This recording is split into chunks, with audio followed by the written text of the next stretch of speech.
report ko po ay forecasting. Kasama ko po ay si Michelle at ako naman po ay si JB Beluya. Next step.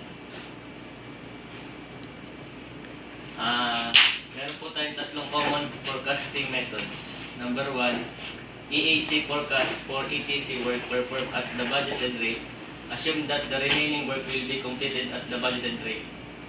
EAC equals to AC plus BAC minus CB. So, pinapakita po dito na ang estimated at completion is equals to actual cost plus budgeted at completion minus earned value. Kumbaga, dito po pinapakita ay yung fixed amount ang basis. Kumbaga, kung hindi po siya pwedeng hanggang doon lang po yung kanyang pwedeng pagbasihan na hindi po siya pwedeng lumampas dun sa amount, yung target length nung sa project. Kailangan po dapat ay kumbaga fixed amount nga po, hindi po dapat siya lumampas o magliit pa siya ng length. Next. EAC forecast for ETC work performed at the present CPI assumes that what the project has experienced to date can be expected to continue in future. Same CPI will continue throughout project. So, pinapakita naman po dito na halimbawa, dito po sa number 2, pinapakita na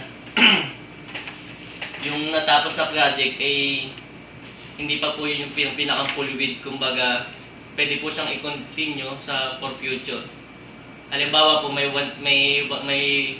3,000 kilometers na concreting, ay natapos lang po ang